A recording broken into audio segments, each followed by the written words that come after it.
Olá, boa tarde, Brasadames, advogado criminalista, contato 11 98545 4271.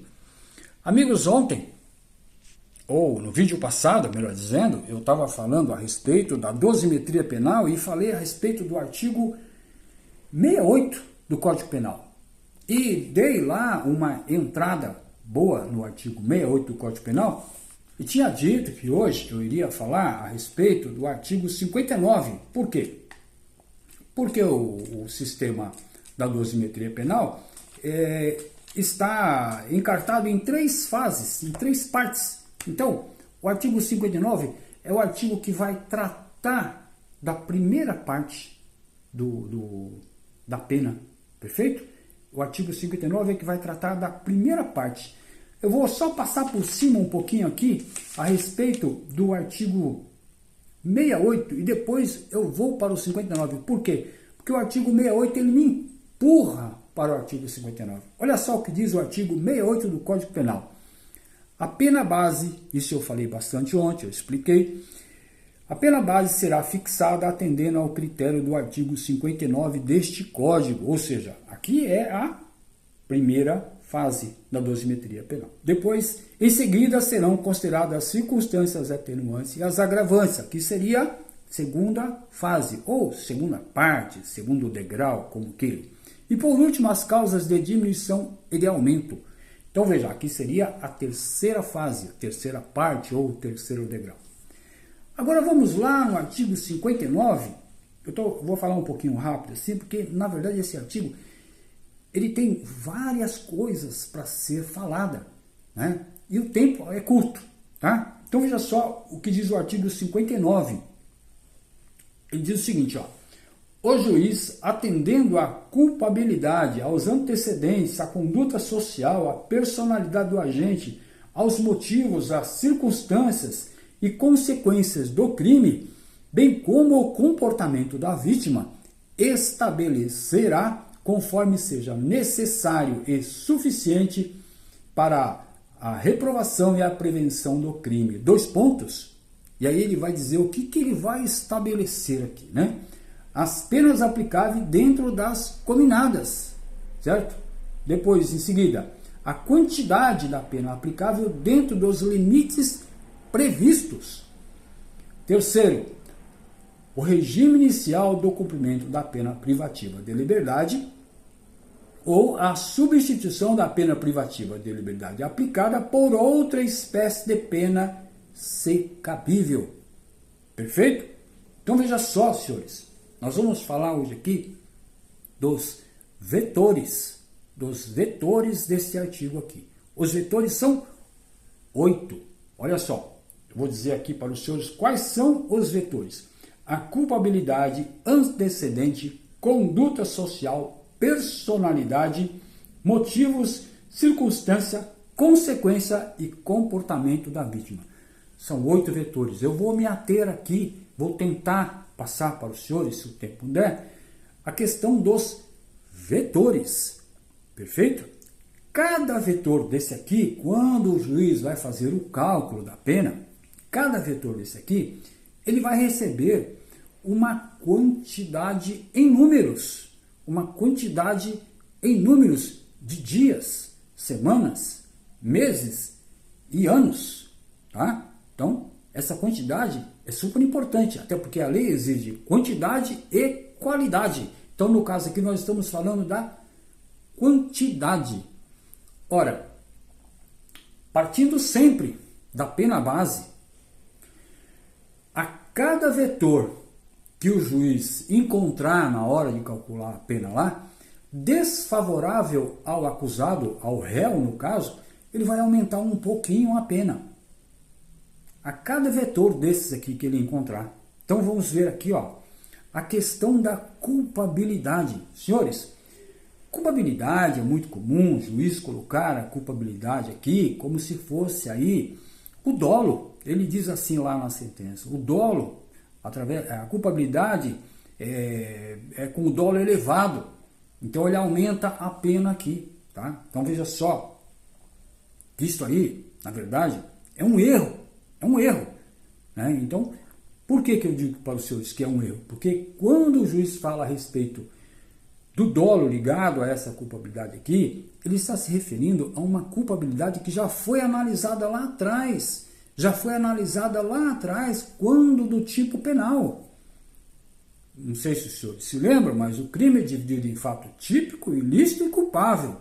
3 elementos. Essa é a nossa teoria. A teoria tripartite do crime. Então, a culpabilidade faz parte, esta culpabilidade, que foi analisada através do dolo, faz parte lá, e isso já foi avaliado lá, já foi analisado lá atrás. Então, analisar novamente aqui é bis idem, é punir a pessoa 2 vezes pela mesma situação. Isso não pode, isso tem que ser afastado, então, esse vetor. O correto seria analisar esta culpabilidade pelo que a sociedade pensa através daquele crime que foi cometido. Ora, se foi um crime que praticamente não teve repercussão na sociedade, ou teve uma repercussão muito pequena, apenas no local do crime, apenas ali no bairro, apenas na rua de baixo, na rua de cima, então a culpabilidade é diminuta. E ela não pode ser elevada muito, perfeito? Porque essa culpabilidade não teve repercussão na sociedade. O que é então esta culpabilidade através da repercussão da sociedade? É o que a sociedade pensa a respeito daquilo que aconteceu.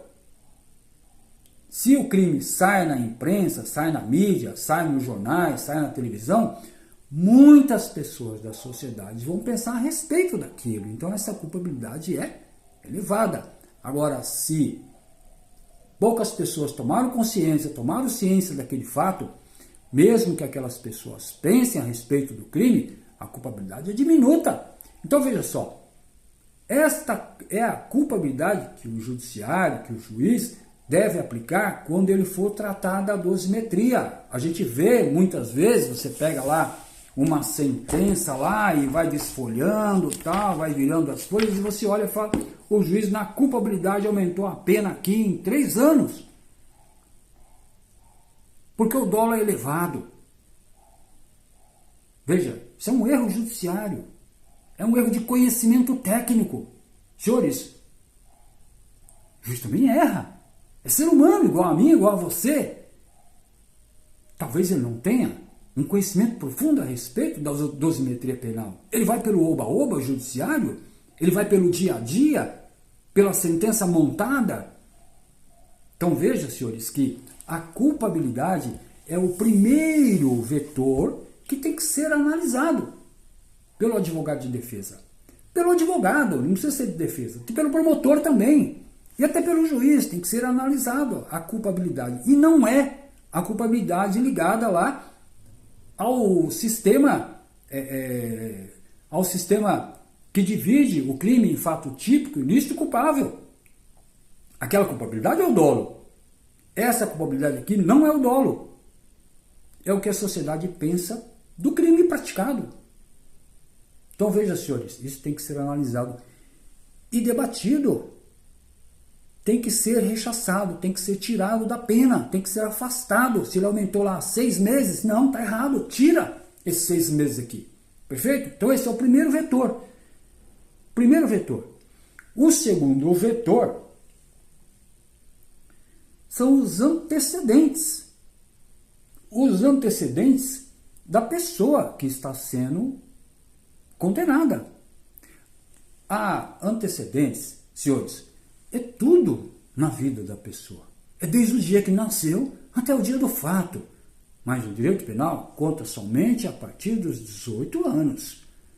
Tá? Então veja só. E esses antecedentes, ele precisa estar ligado ao fato. Não basta o juiz colocar lá que existem maus antecedentes, porque há 8 anos atrás, essa pessoa, né, foi investigada por um furto, foi investigada por um homicídio. Perfeito? Se no caso ele estava cometendo ali uma falsidade ideológica, esse antecedente não está ligado a este fato, a documentos, falsidades, precisa estar ligado, minimamente ligado ao tipo penal analisado. E detalhe, Antecedente não pode ser analisado ad eterno. Não existe no nosso sistema judiciário, não existe pena perpétua. E quando a gente fala de antecedente, lá atrás pode ter tido condenações, pode ter tido pena, pode ter tido investigações, denúncias anônimas, problemas sociais. Senhores, isso não é perpétuo. Isso não fica para sempre. E na hora de analisar a pena, os senhores devem também observar, porque existe um artigo no Código Penal que fala, inclusive, a respeito dos 5 anos que deve durar uma questão de análise processual. Tá? São 5 anos só, a partir daquilo. Contar da data do fato, conta 5 anos para trás e acabou. Não tem que analisar mais. Perfeito? Então, esses antecedentes, muitas vezes, são colocados nas sentenças dos juízes de forma errada. O advogado de defesa que não tem conhecimento disso, ele pensa assim, tá perdido, coitado, foi condenado, não sei o quê, tá, não tem mais o que se fazer, agora é cumprir a pena. Não, não é cumprir a pena não, existe a apelação. O tribunal tem pensado nesse sentido. Os tribunais têm pensado nesse sentido. Então vejam, senhores, que este segundo vetor, ele também é muito importante, porque ele pode aumentar a pena. Se tem culpabilidade, aumenta. Se tem antecedente, aumenta. Só por isso? Não, tem que ser analisado. Então agora, senhores, o senhor já tem conhecimento do segundo vetor. São 8, eu tinha dito. São 8 vetores que tem que ser analisado. E nós estamos no segundo vetor. Perfeito? Então vamos aqui ao terceiro vetor. A conduta social. A conduta social está ligado ao antecedente. A conduta social do acusado, do réu. Muitas vezes vem na sentença que a conduta social ela é praticamente contaminosa. Muitas vezes vem na sentença que a conduta social não é boa, é ruim. Não é boa por quê? É ruim por quê? É contaminosa por quê? Tem que ter a explicação dessa conduta social. Tem que ter essa explicação. E essa conduta social também não é ad eterno, porque ela está ligada ao antecedente. Não tem conduta social futura, existe conduta social passada. Então tem que ser analisada também a conduta social. E muitas vezes ela vem ligada ao antecedente. Lá atrás teve antecedente. Lá atrás a conduta social pelo antecedente também não foi boa. Então aumenta mais um pouquinho a pena. Tem que ser rebatido isso também. A conduta social. Próximo vetor é a personalidade do agente. É a personalidade. E na verdade, o que é a personalidade? Senhores, ninguém sabe dizer o que é a personalidade. Os psicólogos não sabem, psiquiatra não sabe dizer. Tem uma ideia de uma personalidade, não é? Mas na verdade, ninguém sabe dizer ao certo o que é uma personalidade. Uma pessoa boa pode ter má personalidade. Uma pessoa má pode ter boa personalidade. E aí, como é que fica? Só porque ele cometeu um delito lá atrás e cometeu mais um outro, neste caso aqui a personalidade não está ligada àqueles delitos lá atrás. Nesse caso aqui a personalidade, os fatos não ligam à personalidade anterior, não ligam ao que aconteceu lá atrás. Então a personalidade, em primeiro lugar, juiz não é formado como médico ou como psiquiatra ou como psicólogo, ele teria que ter um laudo aqui para dizer, atestado lá pelo psiquiatra, pelo psicólogo, dizendo que a personalidade dessa pessoa é terrível. Ele dorme pensando em fazer maldade para as outras pessoas. Perfeito? E normalmente não tem esse laudo. Não existe esse laudo. Nunca vi na minha vida esse laudo dizendo que a personalidade do fulano é ruim. Eu já vi o juiz dizer personalidade voltada para o crime. Não, peraí. Quem é o senhor para dizer isso, excelência?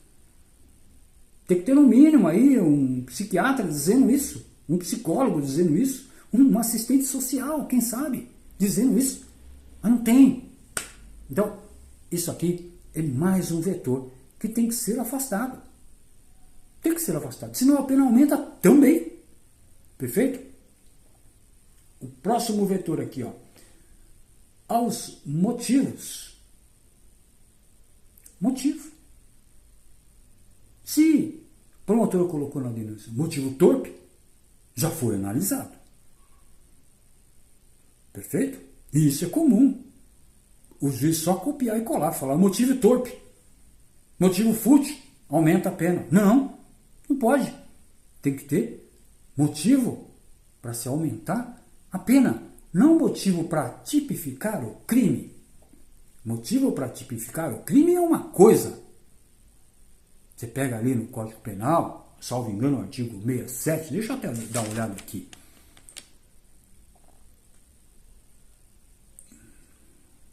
Não, não é 67, não.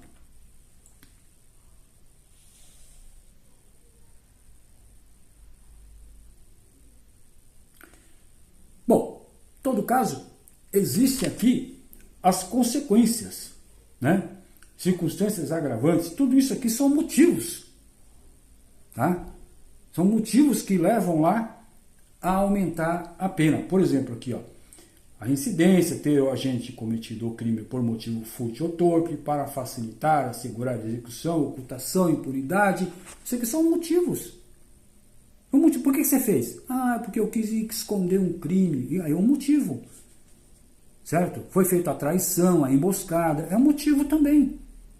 Então tudo isso aqui, senhores, tem que ser analisado. Não basta o juiz colocar motivo fútil ou torpe. Esse aqui, logo de cara que está aqui, motivo fútil ou torpe aqui, está fora. Está fora porque já foi analisado lá atrás, na tipificação do crime. Então, senhores, vejam que o motivo também é mais uma questão para a gente analisar e tentar afastar esse aumento de pena na primeira parte da dosimetria penal. Depois do motivo, as circunstâncias. Senhores, o que é a circunstância? A circunstância não é nada mais do que tudo aquilo que circunda o fato. O dia, a chuva, o calor, a noite, né, vento, tudo aqui dentro de um hospital, fora de um hospital. Então, eu já vi situações do juiz colocar assim, aumenta a pena pela circunstância porque matou na frente do filho. Quer dizer que matar fora do filho está tudo certo, então? É isso? Não aumentaria se matar fora o filho não está vendo, mata, não aumenta. Agora matou o filho vendo lá, aumenta a pena. Poderia matar então se não tivesse o filho vendo? É isso que quer dizer? Essa circunstância está fora. Essa circunstância não tem condição nenhuma de aumentar a pena. Então a circunstância é o todo, é o que circunda o fato. Perfeito? Depois da circunstância, nós temos aqui as consequências do crime. As consequências do crime, o que a gente vê normalmente, é o juiz dizer que a consequência é grave. Nada mais que isso. Consequência grave aumenta em 6 meses, em 8 meses, em 1 ano. Não é assim. Tem que ter uma consequência. Tem que ter alguma coisa para frente do crime. O fato aconteceu e tem que ter alguma coisa para frente. Por exemplo, matou uma pessoa que era o único provedor do lar e tinha 2 filhos deficientes físico ainda. Essas pessoas vão sofrer em razão do falecimento daquela pessoa, do pai ou da mãe. Aí sim existe uma consequência grave. Essa pessoa que faleceu vai deixar de receber o salário para comprar o remédio para aquela pessoa doente. Uma consequência grave. Perfeito? Esta é uma outra situação também que a gente tem que analisar. E não permitir que esses fatos, né, entrem numa sentença judicial aumentando a pena. Depois das consequências do crime, ele vai falar aqui a respeito do comportamento da vítima. Normalmente, o comportamento da vítima, nas sentenças, quando vem, ele vem assim, o comportamento da vítima é neutro. Não, não é neutro, não. Não aumenta e não diminui, porque o comportamento é neutro. Não é neutro, não. A vítima, às vezes, pede para acontecer. A vítima implora para acontecer. Eu já tive casos de violência doméstica, por exemplo, que a vítima gostava de apanhar antes de fazer a relação sexual. E gostava de apanhar durante a relação sexual e pedia. Comprava lá chicote, comprava isso, comprava aquilo. A vítima tem um comportamento. E os tribunais, doutores, não têm aceitado o sadomasoquismo para afastar a violência doméstica. Mas a vítima está pedindo. A vítima está pedindo. E às vezes a vítima pede literalmente para que o carro seja furtado. E até se programa para que o carro seja furtado para receber o dinheiro do seguro. Comete um outro crime aí, né? Mas então veja só que o comportamento da vítima tem que ser analisado. E tem que ser debatido na hora da dosimetria penal. Tem que ser colocado lá. O tribunal não vai aceitar. Coloca do mesmo jeito. Coloca lá do mesmo jeito, porque amanhã ou depois, o pensamento do tribunal muda. E aí pode mudar a pena do seu cliente, pode mudar a pena do seu amigo, sei lá, né? Pode mudar tudo. Perfeito? Então vejam, senhores, colegas, que eu falei aqui a respeito dos 8 vetores. Dos 8 vetores. No próximo vídeo eu vou dar sequência aqui nesse artigo e eu vou tratar a respeito aqui, né, da questão da necessidade e da suficiência, da reprovação e da prevenção do crime e depois o que vem para aplicar a pena. Perfeito? Muito obrigado pela atenção, uma boa tarde, boa sorte. Um abraço.